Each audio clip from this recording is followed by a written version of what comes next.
جی uncle جی وہ کیا بولتے ہیں، نہیں نہیں سونے سے پہلے درود شریف، کلمہ شریف، استغفار پڑھ کے بھی سوتا ہوں، ٹھیک ہے، 4 کل بھی پڑھ کے سوتا ہوں. پھر بھی ایسے ایسے خواب آتے ہیں کہ جو مجھے پریشان کر رکھ دی. کیوں آتے ہیں ایسے خواب؟ ایسے خواب کیوں آتا ہے؟ اب یہ جو سائل نے اپنے خوابوں کی فکر کے بارے میں بیان کیا ہے کہ ایسے خواب کیوں آتے ہیں، میں نے رمانہ کو آپ کی آڈیو بھیجی تو انہوں نے لکھا ہے کہ سائل نے اپنے خوابوں کے حوالے سے فکر کا ذکر کیا ہے کہ ان کو ایسے مختلف خواب کیوں آتے ہیں. دیکھیں، خواب 3 طرح کے ہوتے ہیں: بشارت پر مبنی، یعنی ایسے خواب جو اللہ رب العالمین کی طرف سے خوش خبری ہوا کرتے ہیں.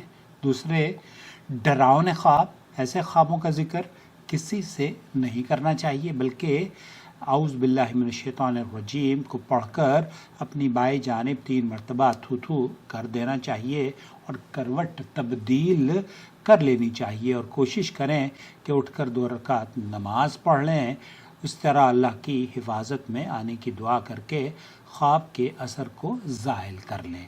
اسی طریقے سے تیسرا جو خواب ہوتا ہے وہ حدیث نفس ہے، یعنی ایسے خواب جن کا تعلق روزانہ کے معمولات یا روزمرہ کی زندگی کی سوچ کی عکاسی کا منظر ہو، لہذا ان پر توجہ نہ دیں.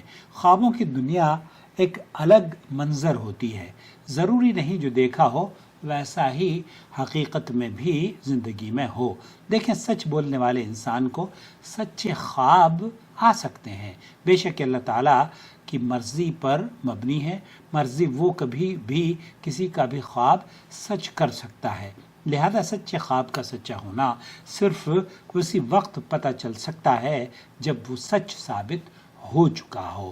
واضح رہے، اس بنیاد پر کسی کو بھی فضیلت نہیں دی جا سکتی. قرآن کریم میں سورہ حجرات کی آیت نمبر 13 کو پڑھ کر اس کے ترجمے پر غور کریں، جس کے مفہوم میں ایمان والوں میں افضل ہونے کا معیار پرہیزگاری یعنی کہ تقوی بیان کیا ہے. ان اکرمکم عند اللہ اتقاکم.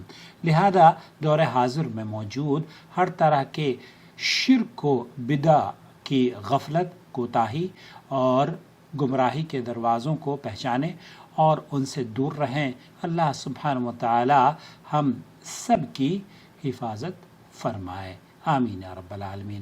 سائل نے اپنے جو خواب بیان کیے تھے وہ الحمدللہ خیر کی خوشخبری محسوس ہو رہے ہیں، لہذا اطمینان رکھیں، انشاءاللہ بہت خیر نصیب ہوگی. یہ نماز کی پابندی کرتے رہیں اور جتنا ممکن ہو باوضو رہ کر ذکر و اذکار میں اپنی زبان کو تر رکھیں. اللہ سبحانہ و تعالیٰ سائل کو دین و دنیا کی فلاح کے ساتھ ساتھ سائل کو قلبی سکون کی نعمت سے بھی مالا مال کرے اور ان کے خوابوں کو ان کے لیے عزت، بلندی، آسانیوں اور عافیت کا سبب بنائے، آمین یا رب العالمین. بہت شکریہ رومانہ آپ کا. آپ ہمیشہ کی طرح میرے ویورز کے لیے، ہمارے ویورز کے لیے، انفیکٹ میرے کیا ہے، یہ چینل دراصل ہم سب کی کاوشوں کا نتیجہ ہے. میں اکیلا، جیسے کہتے ہیں نا، میں اکیلا ہی چلا تھا جانب منزل، مگر لوگ ساتھ آتے گئے اور کارواں بنتا گیا.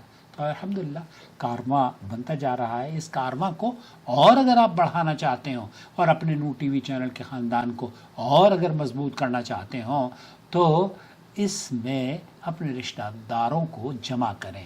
اللہ تعالی ہمیں جنت میں بھی جمع فرمائے گا انشاءاللہ تعالی.